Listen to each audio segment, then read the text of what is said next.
Welcome back to the lab. I'm Jen, and I have a topic for you today that tends to carry a lot of weight, and I hear about it frequently in my coaching calls: accountability. For many people, this word probably lands somewhere between uncomfortable, frustrating, and loaded.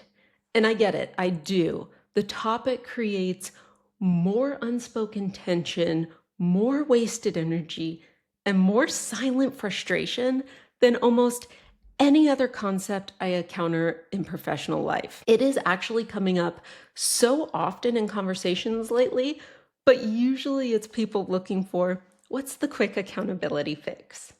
So today, I'm bringing it into the lab to provide you with some of my own insights, approaches, and ideas that you can leverage, you can test, and you can refine in ways that work best for you. As always, I have created a simple reflection handout, which you can find on my website, www.strengthstudio.com, and then just navigate to the lab tab. So as we step into this topic today, I do want to offer a different lens for how we think about accountability, because the framing and the mindset truly matters. And what I love about this topic is it's one of those really easy things that we can look at to surface where our own strengths may be helping or hindering our effectiveness. But before we get into that, I want to level set with a very specific way for us to think about accountability, rather than thinking about it from that traditional lens of almost serving as that post-mortem tool for figuring out what went wrong and who and how to hold accountable after something falls apart. I'd like us instead to think about accountability as a living system, which is designed before the work begins, built around the strengths of the people involved, and shared across everyone with a stake in the outcome. That last part, that shared aspect, it's really key, because real accountability is never one person's job. It belongs to everyone who is in the room. So that's how I want us to think about this. I want us to consider accountability as this proactive system designed to build shared ownership for shared outcomes. But before I walk you through the framework that I use, I do want to share a few thoughts and contextualize this a bit, as this is a really big topic. I know that we will not cover this in 20 minutes. We'll probably run long today, probably double, but there are some insights that are just crucial in terms of our framing and our thinking here so that we can get to the best insights for ourselves. So I want to start with this. For many of us, we formed our beliefs around accountability not by having a system in place, but actually by experiencing the absence of it. Think about this. For some of us, maybe we watched projects collapse and we saw the blame land on whoever was most visible. Or maybe we received feedback on a project after the fact, when it was too late for anything useful to happen with it. Or maybe even we experienced or witnessed what I like to call the high performer text, as we watched capable, committed people quietly absorb work while others dropped the ball or got to slide, right? We watch accountability shift to the most capable, not because it was actually their job, but because they were good enough to handle it, and no one stopped to ask whether they should have to. So here's the thing. When accountability just happens and it isn't clearly and cleanly designed into how a team operates, it actually doesn't disappear. It just drifts. And often it drifts toward the people who care the most, which really can be problematic in the long run, because when the most capable people or person becomes the system, the ones everything runs through, the ones who jump in when things wobble, two things happen. One, those high performers burn out, disengage, or become depleted. And two, everyone else, without even realizing it, learns that accountability is optional. Accountability should not be determined by capability. It should be identified from the start by the role and ownership. And as I mentioned before, it should be shared by everyone with a stake in the outcome. So this is why we don't want to leave accountability to chance. It impacts the entire organization's health and long-term performance. So how do we create a system of accountability? I will say, I know that there are some incredible resources and books and trainings on accountability, but sometimes, even when we apply every step, we can miss the mark. That's often because we need to start with ourselves. We need to know, how do we show up? And we need to understand our lens toward accountability. So before we dive into the framework, I want to hit on a couple things that can help you think about your accountability lens, whether that be how we hold ourselves accountable to outcomes, how we tend to hold others accountable, and what patterns we demonstrate, whether we realize it or not. So you likely know what I'm going to say next. Our strengths are a wonderful tool for helping us gain and surface some of these insights so that we can build awareness and really understand our accountability lens. One way that I like to do this, I like to leverage strengths in terms of thinking about balconies and basement behaviors. Remember, our balconies are where we are at our best and creating value, that optimal level of our themes. Our basements are the shadow side, where we may over or underutilize a theme. And I will tell you, when it comes to accountability, the thing to be watchful for yourself, and especially if you lead others, basement behaviors can look like competence. And that can be very dangerous to building a sustainable and healthy organization, because we can fall into the trap of over leveraging good people. So what I want you to do, think about your top themes and consider, how do they impact your lens toward accountability? How do they help you stay accountable or hold others accountable? And also think about, how do they get in your way? I know this can be tricky if you have not thought about this through this lens previously. So let me give you some examples of how my strengths reveal some of my own accountability patterns. So I will start with strategic, because that's my number one theme. In my balcony, my strategic provides clarity. It looks ahead, thinks through possibilities quickly, and sets a roadmap so everyone knows their part and is aligned on the path. But in the basement, I can over leverage my strategic. And when a roadblock emerges, I might quickly and quietly solve and fix before others even know there was a problem. And not because they're not capable, but because my thinking was so quick, I did not even give them time. But even worse, I tend to just keep moving without even notifying the team of the challenge or what was missed, and not giving them the opportunity to even solve it. So next, let's take my achiever. This is a common theme that many of us share. So in the balcony, my achiever, it drives disciplined and relentless execution. It is my accountability champion. If something needs to get done, it'll do it.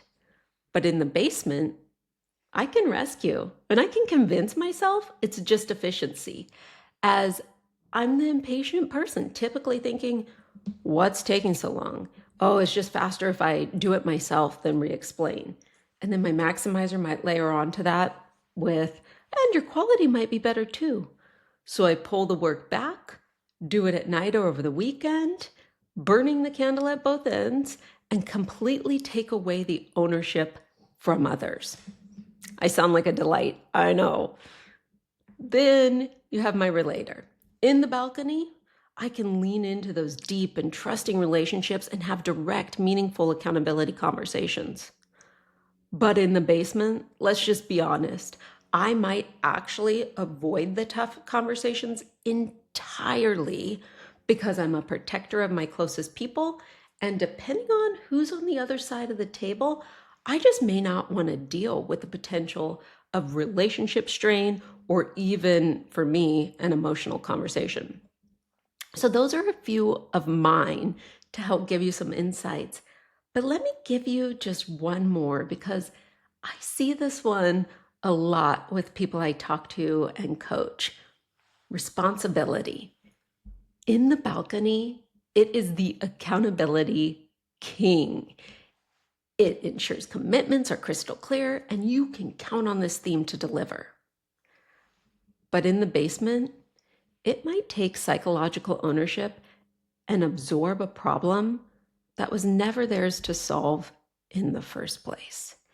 In the process, they exhaust themselves and carry the weight that belonged to someone else. So I want you to think about those examples. Hopefully they can help you think about your own lens and perspective so that you can surface your own insights about yourself. Because when we know our lens, it helps us to see where we're strong, where we can lean in, and where we may need to be mindful, lean out, and try some different approaches. Now, I want to give you one more piece that might be helpful as you're doing some reflection. Over my years, I have found that there are some natural tendencies that emerge related to accountability and how we hold others accountable. They often reflect our own individual lenses, experiences, and biases. And so I'll give you 3 of the biggest patterns that I tend to see: abandonment, rescuing, and supporting. Supporting is where we want to live, or at least I want you to live, by the way. But let's explore these as they might give you some additional insights on where it could help you shift approaches to be more effective in the accountability space. So the first one I want to touch on is abandonment. Abandonment can actually look like confidence in someone's abilities. It can look like trust or respect for autonomy. But underneath it, what it often really is discomfort. Discomfort with the messy middle of actually trying to support someone through the hard work. For some, it's often easier to just step back, see what happens, and then critique the outcome, rather than to stay present through the uncertainty of the process. This often shows up as that sink or swim approach. It usually comes wrapped in the language of growth wrapper. I hear things like, well, nobody helped me when I was starting out. That's how you learn. That's how you grow. Or it looks like a leader who might actually set the goal, but then they step back, they watch the stumbles from afar, and only reappear when things have gone wrong. And then in that moment, they decide they want to debrief and talk about what the person could have done differently. It tends to feel like those gotcha moments, which don't usually feel that good. And it can actually have some unintended consequences for both leadership effectiveness and trust. These abandonment patterns often get disguised as accountability. So the second pattern I want to hit on is rescuing. This one actually tends to come from a really genuinely good place. Most of us don't want to watch someone struggle, and often we know we can solve the problem faster, so we step in, we fix it, and everyone moves forward. It feels like support. Sometimes it even looks like leadership. But this is where those basement behaviors can look like competence and support. And even worse, stepping in can fuel our strengths in a way that feels good in the moment because we're contributing. But that is where it's dangerous for accountability, because overuse of strengths and rescuing removes something extremely important. it takes the ownership away from the person or the people who actually needed to develop it. And over time, that can teach the wrong behaviors. It teaches that someone will come along and solve the problem, which is where we see ownership start to drift and shift. And I get it. I've been a rescuer, so I say this without judgment. I know the impulse comes from caring. For me, it comes directly from my strengths.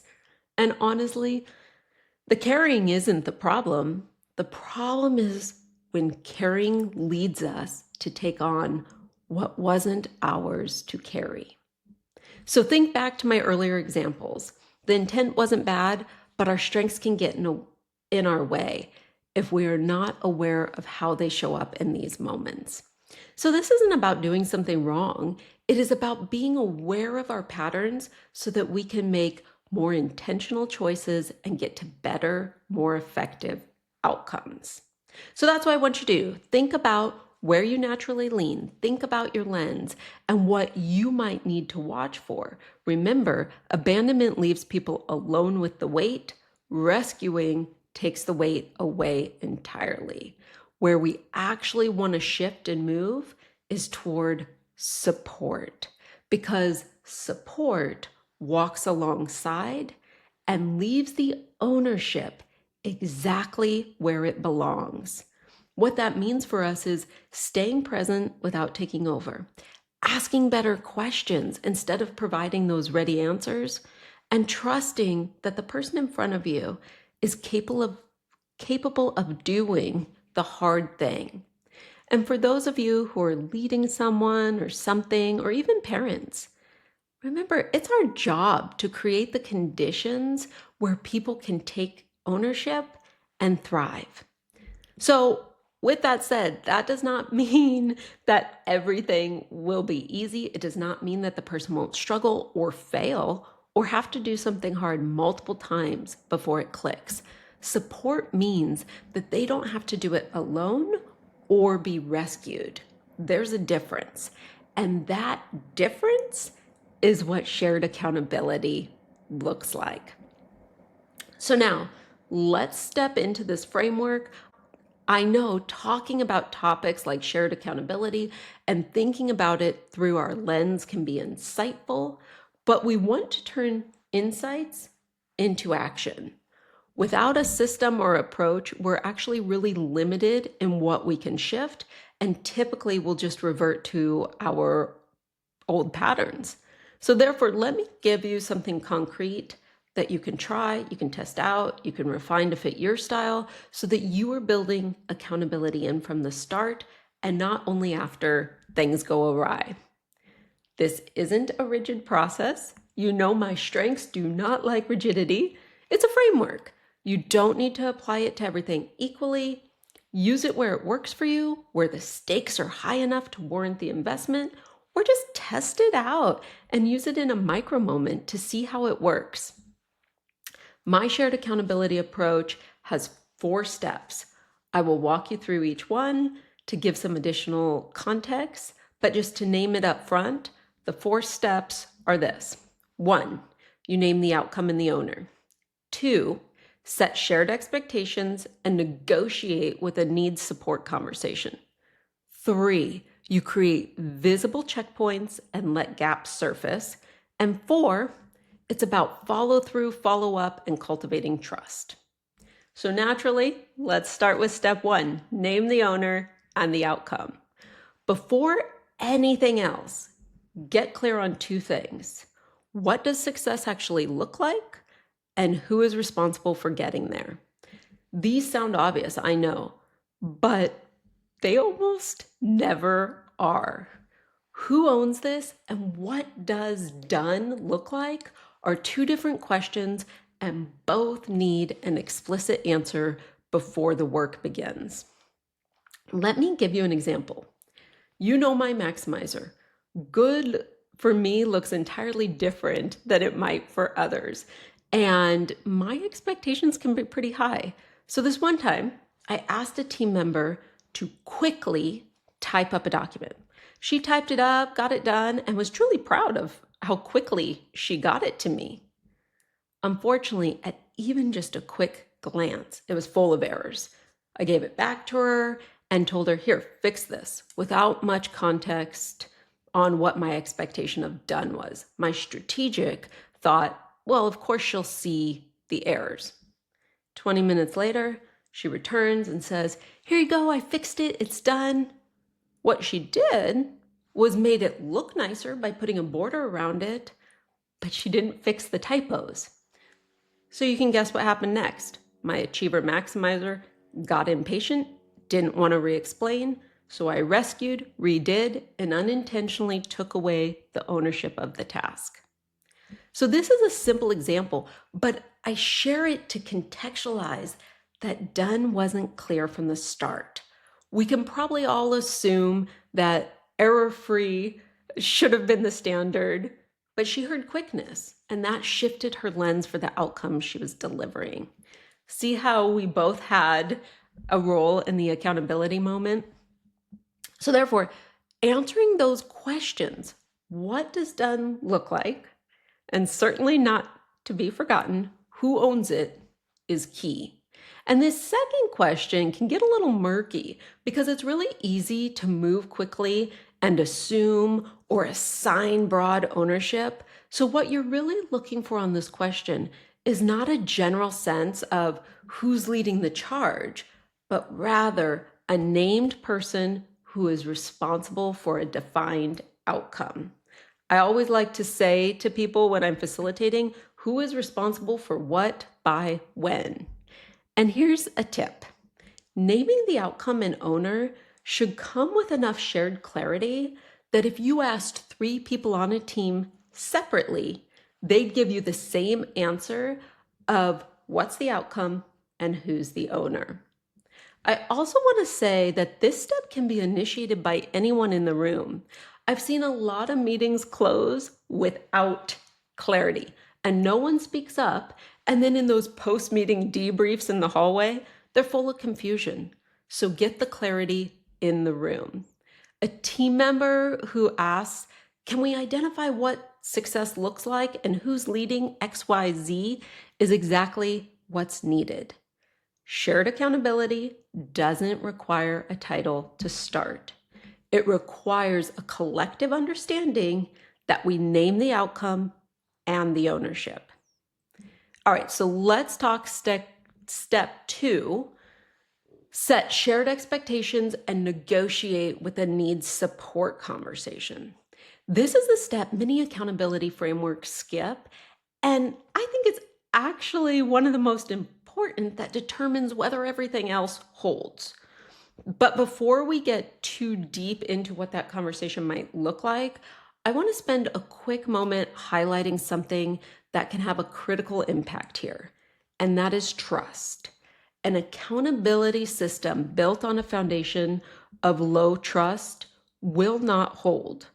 Not because the design is wrong, but because the people cannot take ownership of outcomes in an environment where they don't feel safe enough to be honest about what's actually happening.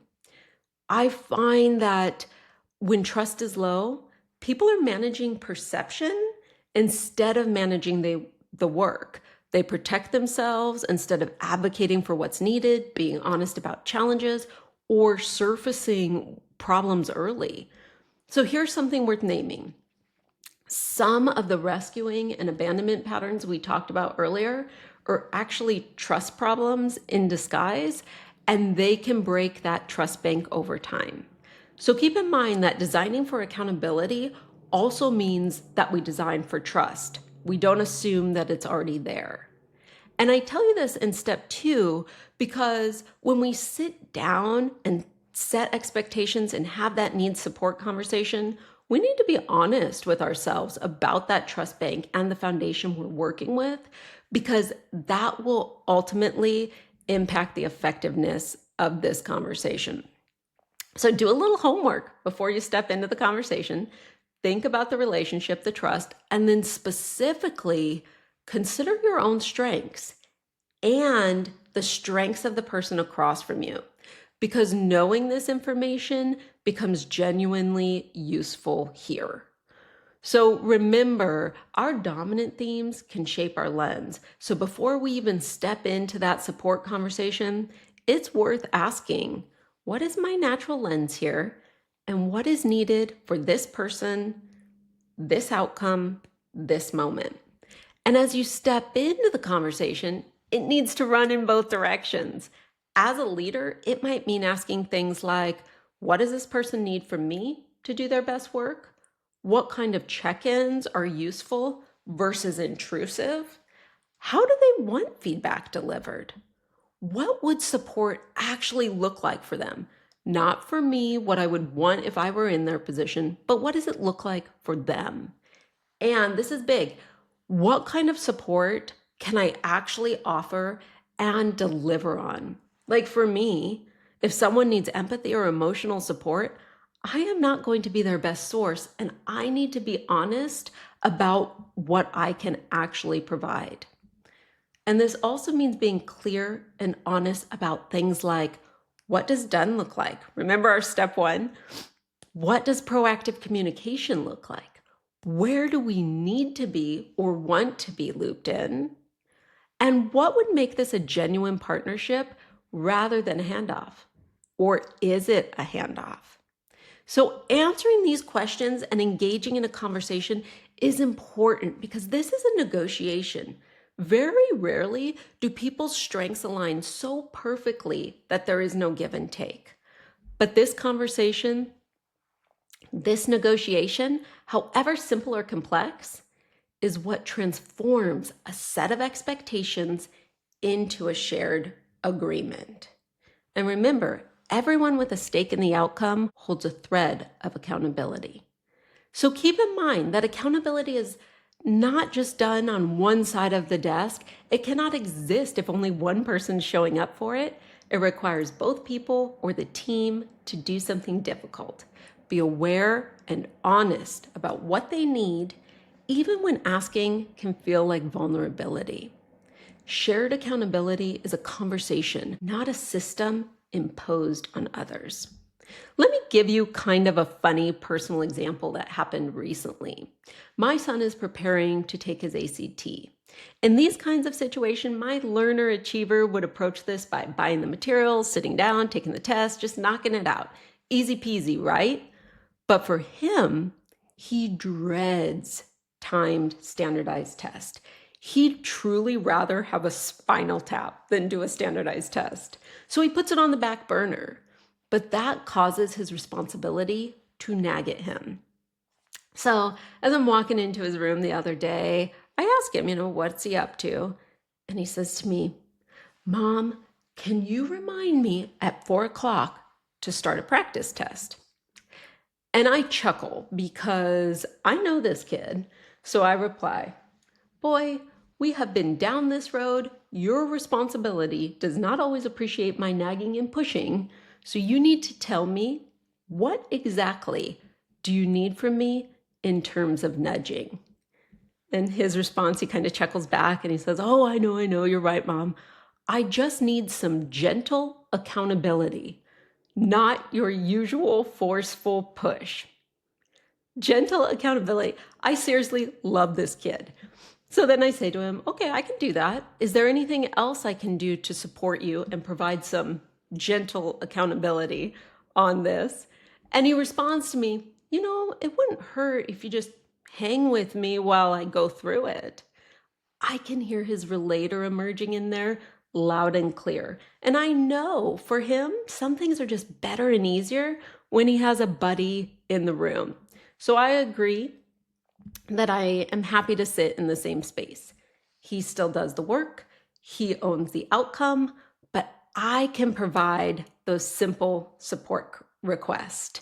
So I know this is a personal and simple example, but it highlights how the conversation can go, how each party needs to know themselves, advocate for their needs, and what a shared agreement might look like so that the ownership sits where it belongs.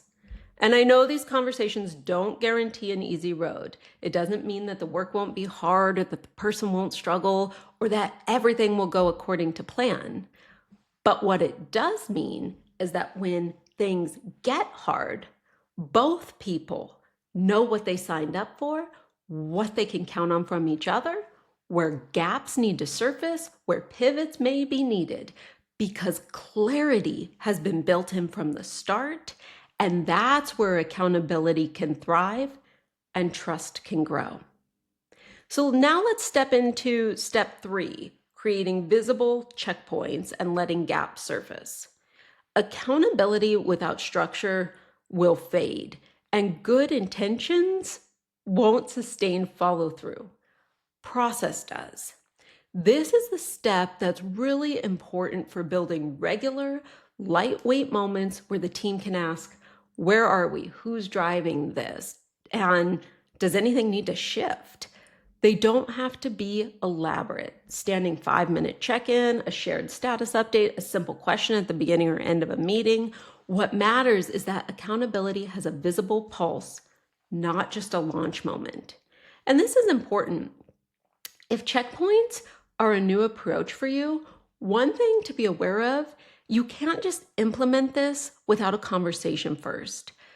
That actually goes for the entire approach. People will feel micromanaged if structure appears without context. Always name what you're doing and give the why. So now here's the harder part of this step, letting gaps surface. This is where our lesser themes, those talents that don't come as naturally, they tend to show up for us as accountability leaks. These are those places that we lack some of that natural instinct, and the follow through can quietly slip. It might be things like where the check-in gets skipped, where the hard conversation gets deferred one more week, where the meetings get postponed, where the drift starts to become the norm. Therefore, it's not just about knowing our dominant themes, but looking across our whole full 34 and knowing what our lesser themes might indicate for us that we should be aware of so that we can design around the gap. For example, maybe we know we're low in executing themes. We might need to build in process or deadlines or reminders to compensate for what doesn't come naturally. That's not a workaround, that's intentionality. And when a gap does surface, we want to resist the urge to immediately close it ourselves. Let it be seen, name it, then ask, don't fix. Who owns this? What got in the way? What needs to shift? What do you need right now to get this back on track? Those questions are the difference between a checkpoint that builds capability and one that just keeps us informed. When we ask those supportive questions instead of rescue, we reinforce that ownership still belongs to the person who took on the project. So finally, let's talk about step 4, follow through, follow up, and cultivate trust. This is the space where some, even well-designed systems can quietly fall apart, not because anything dramatic happens, but because the energy just dissipates. The checkpoints got skipped, the follow-up got deprioritized, and the team learns gradually that the shared accountability structure was launched as an effort, but not as a commitment. So follow through means doing what we said we would do, executing on the task, the project, or the goal. This applies to everyone who has a stake in the outcome. It means the check-ins actually happen. It means the hard conversations don't get indefinitely deferred. The meetings are not constantly rescheduled. It means that those agreements that we made in step 2 get honored, not forgotten. This is also where our supporting themes can come into play. Those talents that kind of sit outside our top 5 or so, and those can give us insights into whether our accountability approaches will sustain over time or whether they might fade as priorities compete for our attention. I do tend to find that some leaders with strong executing themes in that middle range have an ability to sustain follow through a bit more naturally. If that's not in your profile, that's okay. You don't need to try harder. But what you might want to think about is, how do I build the processes that will hold me accountable to the system so that the shared accountability sticks and I'm able to move toward those desired outcomes. I also want to say that when I talk about follow-up, I am talking about debriefing. This step provides the opportunity to reinforce the system and to truly cultivate trust. It's about learning and it's about continuous improvement. The follow-up means closing the loop, naming when something goes well, letting people be seen. When someone flagged a problem early, advocated for what they needed, or course corrected without being prompted, the follow-up in those debrief moments allow us to step back, look at the process, and acknowledge what worked. This builds trust in the process, recognizing that this new accountability system is not just a flavor of the month, but a new way of operating, a system that we actually hold ourselves accountable to. And remember, trust is built in both directions. Recognizing those moments when the shared accountability actually functions as intended is part of what makes people want to keep showing up for it. So over time, a team that has named outcomes together, negotiated needs, surfaced gaps honestly, and followed through on commitments develops something we cannot mandate. They develop the kind of trust that makes the next high-stake project easier than the last one. That's the compounding return of a designed accountability system. Not just better outcomes on one project, but a team that gets incrementally better at shared ownership over time. Now, one final quick word on all of this. If you're listening and thinking, oh, Jen, I haven't been operating this way and shifting now feels like a big ask. I don't have time for this. You're right. It is a big ask. When you shift from an undesigned system to an intentional one, the transition itself is uncomfortable. If you've been rescuing your team for 2 years and you decide tomorrow to just stop, that will feel strange for everyone. It'll actually probably feel like abandonment. The team has learned to expect you to catch the ball. You have learned to expect them to drop it. Changing that pattern takes time and honesty. I find that it helps to just name things directly. If it were me, I would start the conversation. I would say, I've been stepping in too quickly and I want to change that. Here's what I'm going to do differently. Here's what I need from you. That conversation is the beginning of a new system. And remember, as with most things, just start small. This isn't about designing every intention or interaction. It's about knowing what interactions are worth designing. And let's be honest, the more you practice it, align it with your style, the easier and stronger the habit, the easier it becomes, and the greater the outcome. So I encourage you, leverage your strengths profile, specifically where your natural instincts are the strongest, and know where your accountability leaks might live, because this will give you a personal lens for identifying exactly where to invest your energy first. The goal isn't a perfectly engineered system for every conversation. The goal is knowing where it matters most and showing up differently there. So as we close, I want to end with this. We can likely agree that accountability has picked up some baggage. For a lot of people, it's synonymous with scrutiny or judgment or bracing for a conversation you'd rather not have. And I understand why. Most of us have experienced it that way at some point. But here's what I've truly come to believe. When accountability is designed intentionally, it doesn't have to feel like weight. It can feel like clarity. It can feel like trust. It feels like 2 people or 10 people who care about the same outcome and have been honest with each other about what they need in order to get there together. So that's what happens when we stop treating accountability as something that happens after the fact and we start treating it as something we build together from the beginning. I hope you will spend some time, do some reflection, test what works for you. And if you need a place to start, start small. You'll notice some extra questions at the bottom of the worksheet. Maybe start there and think about one specific spot you can test the framework. Consider where in your life or in your work is accountability drifting in this moment.